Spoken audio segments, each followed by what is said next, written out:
আজকে শনিবার, তার উপর আবার আজকে রাখি পূর্ণিমা। তাই আজকে বজরংবলীকে আমি রাখি পরালাম।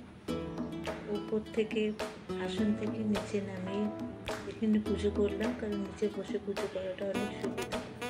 এই যে কিছু ফল, মিষ্টি, জল আর এই যে আমার রাখি, যেটা আমি বজরংবলীকে পরাবো। কেমন হয়েছে অবশ্যই বলবেন রাখিটা। রাখির সাথে একটু কার যোগ করতে হলো, না তো রাখিটা বাঁধা যেত না। রাখি পরিয়ে আবার ওনাকে যথাস্থানে ওনার আসনে বসিয়ে দিয়েছি। তারপরে একটুখানি হনুমান চালিসা পড়লাম।